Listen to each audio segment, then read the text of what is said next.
In your health headlines tonight, the Zika virus outbreak continues to spread, and a recent case has medical experts baffled. How did a caretaker catch the virus from a patient? The two didn't have sex, and he didn't travel to an area with Zika, so it remains a medical mystery. Joining us now to sort this all out and whether the U.S. was prepared for a major Zika outbreak is Dr. Mitchel Goldman from UCSD. Thanks for being here. It's good to be here, Kathleen. Let's begin with that case and start this conversation with that. A caretaker who contracted the virus from a patient. What do you think may have happened here? You know, we really don't know, and the Centers for Disease Control also doesn't know. We know that the Zika virus and the infection can be in your blood. We know it can be in semen. We even know that women can pass it to men during sexual intercourse. So it's definitely in bodily fluids. And the probability is by, drooling or spitting or something like that, the virus was then transferred to the caregiver. We actually have a list of how Zika is transmitted. Let's put that up on the screen for people so we can make sure that it's nice and clear. In the meantime, as we're looking at this, how prevalent are the cases in the U.S. right now? Well, there are only 1,300 cases in the United States and only 69 in California.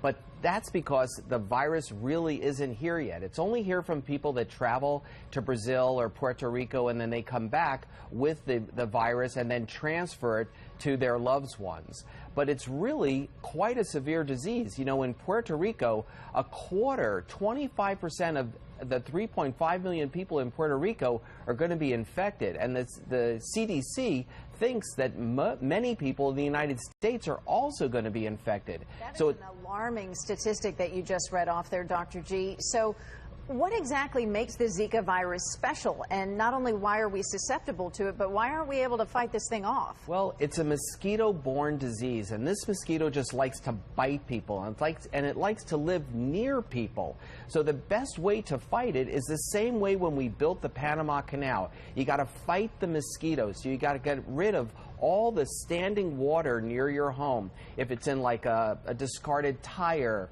or some kind of pool. And that's the most important thing, is don't get bit by a mosquito. Get rid of those mosquitoes.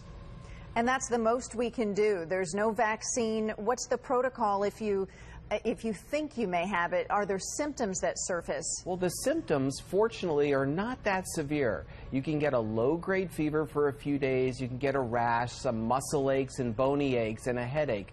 But it's not that severe. And in fact, it's so not severe that most people don't even go to see a doctor. They just think they're coming down with a viral infection.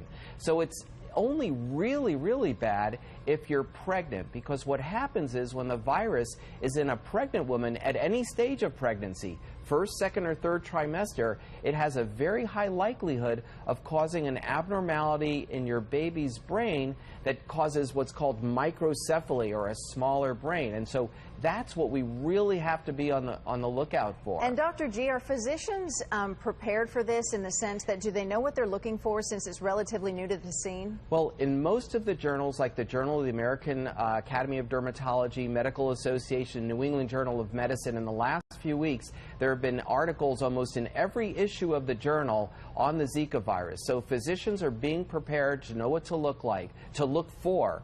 But the problem is one of public health.